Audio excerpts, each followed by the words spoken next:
Malachi, how's he doing? How's He Strong looks doing? great. Malachi looks great.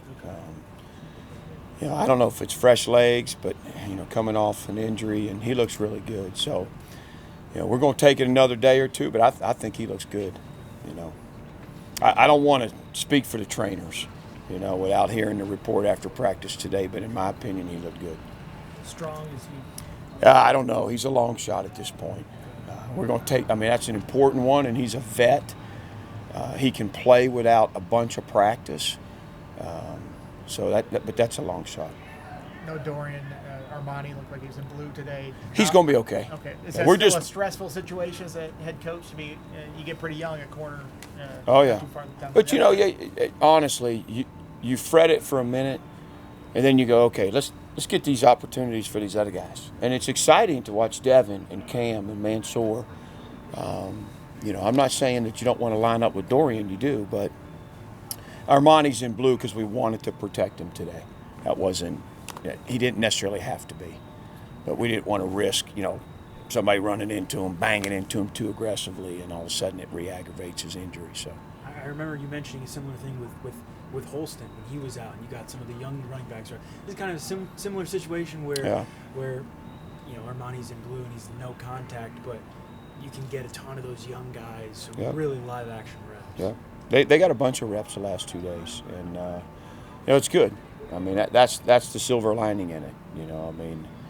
And that's how all of a sudden guys emerge. They get an opportunity and they're ready to take advantage of it. In my career, I've had plenty of freshmen.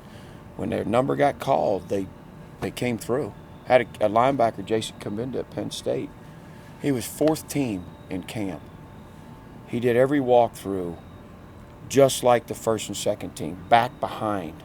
Just would get in his stance, would take his steps, would make. And lo and behold, by game 3, he had to start. He started every game after that the rest of his career. Just an opportunity, but he was ready for it. And so that's what we keep encouraging these guys. Is this as physical of a matchup as you guys have had this year? I'd say so. West Virginia was pretty physical. But looking at these guys on film and knowing them from playing them for 4 years and, knowing their head coach, and I would say so. Guys, their morale seems good. Dak Yeah. was talking about the practice habits being good. How important is it to have a competitive performance on Saturday to kind of keep that feeling, that vibe, that belief going, I guess? Yeah, I think these guys are pretty invested, and they're in a pretty good place. I think, we've obviously had adversity, and I think they're kind of built to, hopefully we go play well, we win the football game. But, whatever the outcome, I think this is a pretty strong group. We got some good leaders. We got some older kids that, they get it, they understand. I meet with those 7 captains every Thursday, and they're in a really good place. But going and playing well and getting a win just reinforces everything, Blummer had that big game against BC. Hasn't been used that much the last couple of games. I know he's a weird guy to try to work in the game plan. Would you like to get him the ball more? Yeah, I think so. I mean, we talk about him a lot, and with Daquan kind of coming on a little bit last week, that was some of those targets. They're kind of playing a similar spot. So, but I think Connor, we constantly talk about him and trying to get him more targets. All of us want that. How's Keyshawn been? I know he's good. He looked good this week. Yeah, he looked real good today. He had a nice screen play, had a nice kickoff return. I thought he looked good today. Where do you see Jaden Keller grow the most at will linebacker? Right now, learning the position. He just really, it was a labor of love for a while. And I give credit to Coach Marv for really sticking with him. And, all those guys. That question mark at will really still hasn't been answered. It's been Keller, it's been McDonald, it's been Dean Ferguson a little bit, it's been Kelly, but Keller's really probably shown the most improvement. He's got great abilities, he's just got to get comfortable at the position, and he's getting there. Why has that will been so difficult to peg down? I know you had Tisdale, who's a veteran guy who's not been available, but is there something about it that's been hard to peg It's the down? trickiest position in the defense, as far as it's got the most adjustments. When you do a technique sheet and you look what everybody has to learn or be decent at, that's got the most techniques to it. And it goes back to your boundary corner, your boundary safety, those guys being able to help him. They're kind of on a rope back there, and they got to talk more, and they got to help get him right when he's not sure. But again, being in a new defense, and Dax is trying to get other things right. Normally that Mike's pulling that guy too and helping him get right. So it's a comfort, there's a comfort sense to it that helps him. But, for me, Kelly was a wide receiver.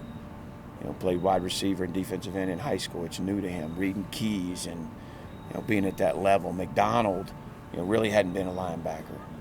The only one that had experience there was Keller. So it was kind of new to those guys.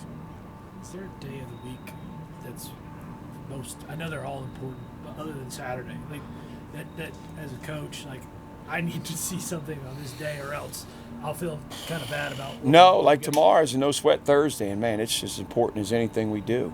The mental piece. I tell them it's 100% mental. Like it's a full speed mental communication, body position. So no, I don't think so. To me, everything we do each day with these guys has real purpose to it. And we got to make sure we do what we need to do. I know it was a little bit, might have been chaotic at times with a running quarterback last week. But what have you liked about the defensive line and the way they've gotten pressure through the first couple of weeks? And what do you need to see this weekend? I tell you what. Well, we got to get pressure on the quarterback.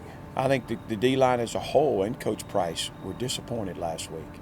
We just didn't tee off and play on edges, and we've done that. So we know we can do it. We just got twisted up and sideways on some things. But I think we got a group that can do it, and it was a big emphasis this week. We worked speed rush against the offensive line, and because I do think the O-line has pass pro'd pretty well. We've pass protected pretty well, and so when we go against our own folks, we're going against some pretty good group right there that's pass blocking well. So, but we've had a good week at it.